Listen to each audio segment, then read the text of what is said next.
quite a bit here, several scores, but yeah, at least that's a start, Charles, getting the interception here. And look, we're still in the third quarter, so this thing not done yet. You're right about that, Brandon. This defense, they haven't quit on this game. They stayed with it and got an interception and handed the ball back to their offense. And what you wonder about is the team that just threw that interception, they've got to be careful about developing a sense of complacency and thinking this game is over. This is Harris, and he's in. Touchdown, Steelers. Najee Harris hitting double digits with his 10th rushing touchdown on the year. And the Steelers will add on to their lead here in the final minute of the third. Boswell good with the extra point, and the lead is now 24.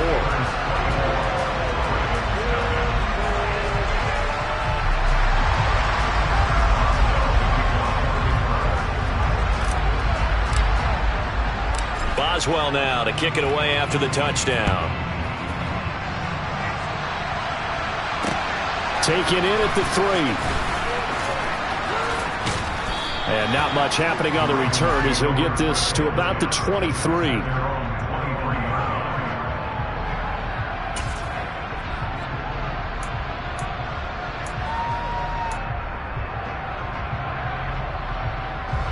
The Raven offense set at the line for this next drive.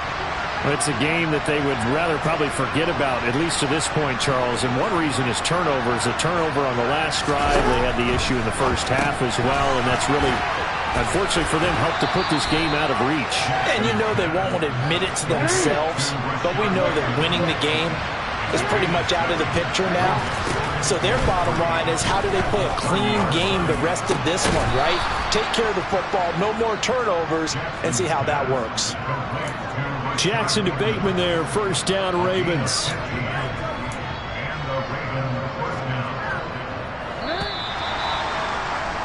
And as they come to the line, they will not be able to get off another play as time has run out on this third quarter. You're watching the NFL on EA Sports.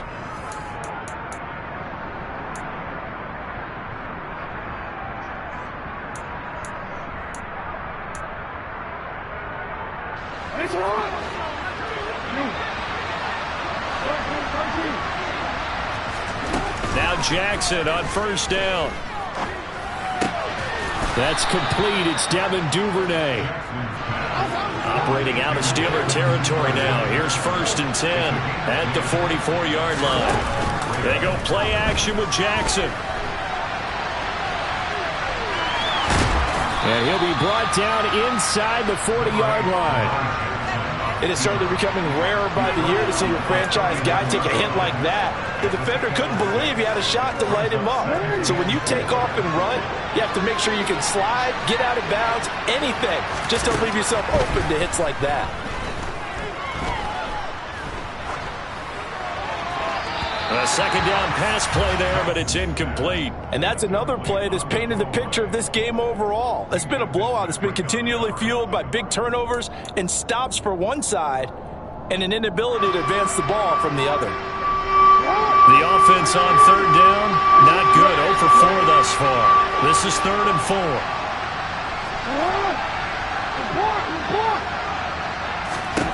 From the gun, it's Jackson. That's going to be caught. It's James Prochet. And he will have a Ravens first down. They needed 5 there on third down. He winds up getting 7. Throwing now, Jackson on first down. Oh, he dropped it.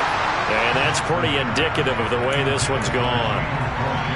This one winding toward a conclusion. And how would you assess how the secondary is played? Well, we just saw them take another shot downfield that was incomplete, correct? Correct. So my assessment is that if anyone's played really well in this game, it's been the secondary. That was the latest example. Yeah, they've been solid really the whole. And his pass is intercepted for the 4th time today.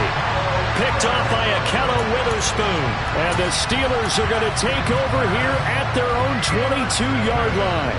Yet another interception, and I just had to double-check my math. But it is now 8 between last week and this week. Well, I just used a calculator. I didn't worry about double-checking it. But the thing that always throws me when you see quarterbacks in this type of a bad spot They're trying to figure out what they can do to change it, and sometimes they try too hard, and they never get out of it. And that's where he is right now. He's just locked in a really bad way.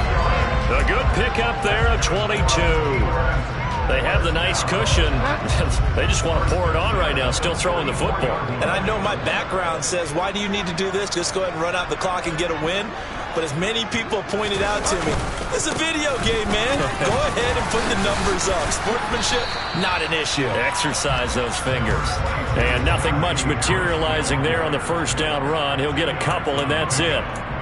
Brandon, I've got to think this offensive line has got some smiles on its faces. And I know it sounds crazy, but they practiced for this back in training camp. They knew they'd be in situations where it'd be extra defenders in the box coming after them, trying to keep them from locking down a game.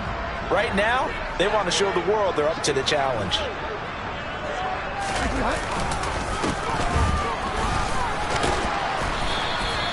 That one, a first down pickup of 8. Well, partner, I know this type of running back.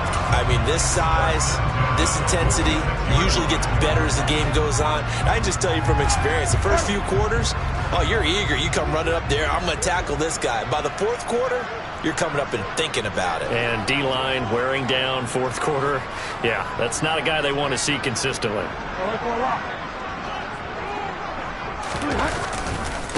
Right back to him on first down, as he's got this down inside the 40 to the 39. 7 yards on the pickup there, and it'll leave him with a 2nd and 3. Good gain there on first down. It keeps them in a running situation, probably. They did everything right on that play, didn't they? They got the leverage up front, good blocking, nice hole for him, ends up picking up nice yardage, stays in bounds to keep the clock rolling.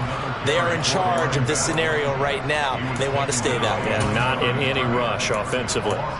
They went with the run-pass option, and I don't know if the option really mattered there because the defense was ready. So many times you put the defense at a disadvantage because you have those multiple options, but when they read their keys and play it correctly, sometimes the result goes in their favor. He's got a man open. It's Chase Claypool.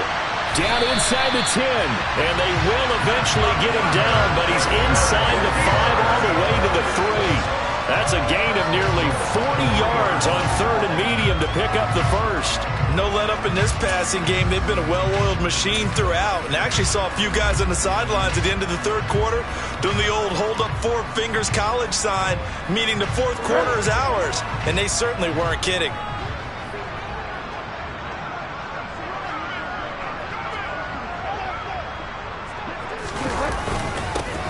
They'll try and run for it on 1st and goal. And they are going to score again. Yet another touchdown as they just add to their totals. So the first drive ended in 3. This time they take it down and punch it in the end zone. So that first drive felt like they were just gathering knowledge, didn't it? Just enough to kick the field goal on the first one. And the second time they put it all together and got it all the way to the end zone.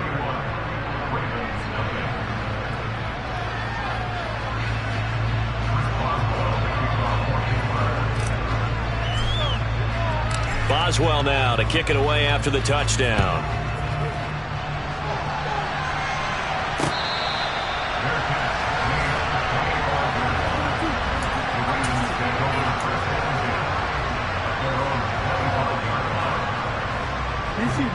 The Raven offense set at the line for this next drive.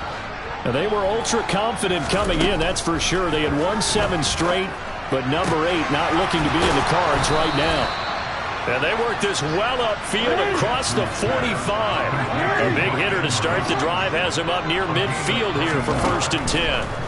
Now Jackson. And he can't get rid of it. He's taken down. That sack came from the corner. On the corner blitz, it was Josh Jackson.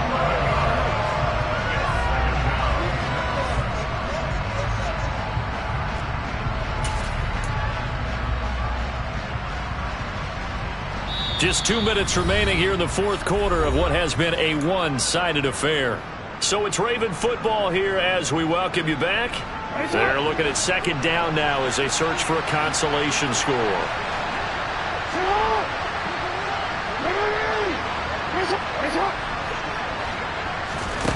Another try after the first down sack. Jackson, that's into the hands of Crochet. Now a pause, and there's an injured Raven in need of some assistance.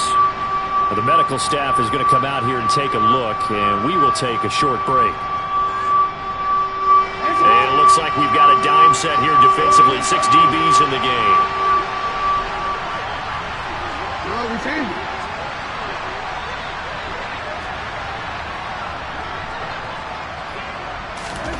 Jackson.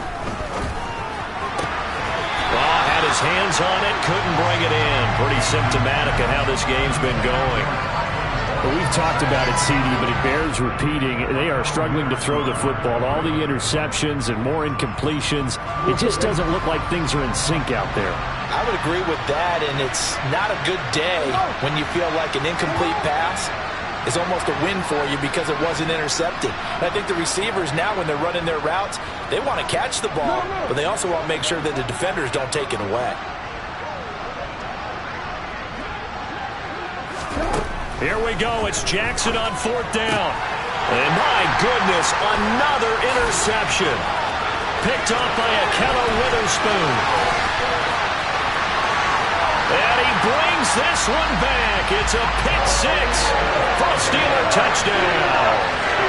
But not only is his defense pitching a shutout, now they're contributing points themselves. I mean, they have really put together what's almost been a perfect effort here in this one. I love how you express that. They've absolutely exceeded expectations in this one. And even better than their play, it's been their effort. Even with the win in their back pocket already, every one of those guys is still out there fighting like it's a tie game.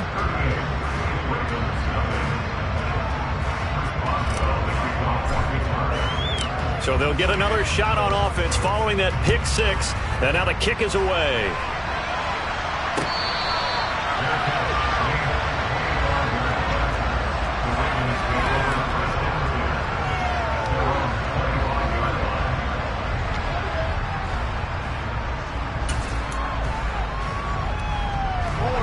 The Raven offense set at the line for this next drive. It's been a tough go for them. It's still without any points here in the 4th quarter. And a big deficit, Charles. But they moved the football on some drives. They just haven't had any points. Yeah, I know in their minds they're thinking the game plan has actually been working. We just haven't scored points. Well, isn't that the bottom line, partner? To put points on the board. So if you're moving it and you're not scoring, is it really working? Right now, they've got nothing left to lose. They might as well go for broke. At this point in the game, they've got to continue to try anything they can. They're still working at it, even though this one feels like a lost cause. An incomplete pass on that last play, and that means they'll need to come up with something here on 3rd down. Jackson. A throw taken in by Tylan Wallace. And he will have the Ravens 1st down as they're able to get the 3rd down conversion.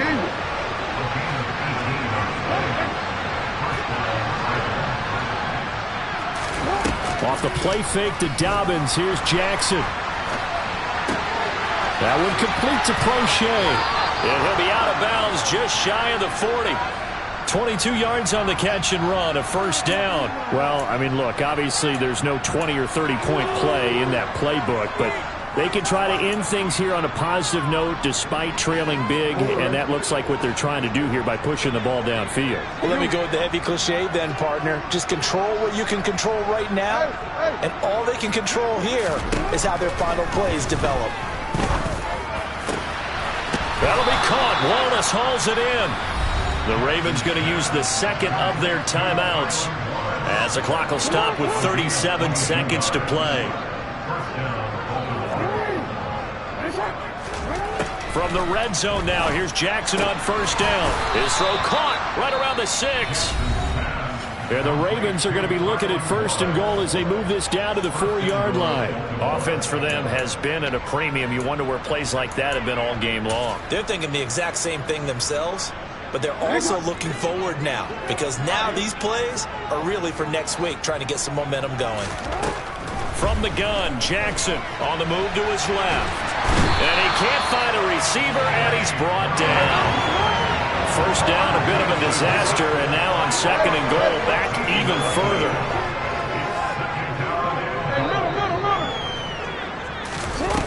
To throw is Jackson.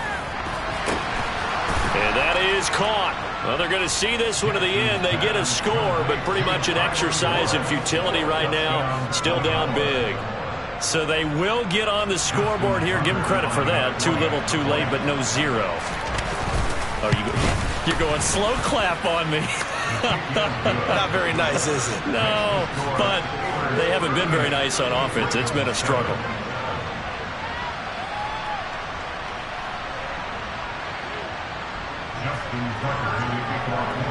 Tucker now to kick it away following the touchdown. Taken at the 15, a short kick.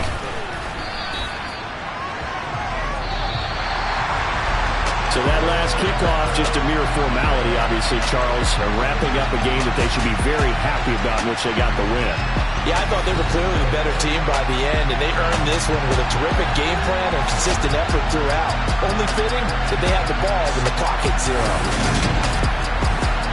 So for Pittsburgh, it's an important win for their playoff hopes as they move to 8-4. And they'll be able to enjoy this one through the bye week before they get back at it again. Meanwhile, for the Ravens, it's a loss that could hurt them come playoff seeding time as they drop to 8-3. And they'll have a chance at redemption next week at home against the Los Angeles Rams.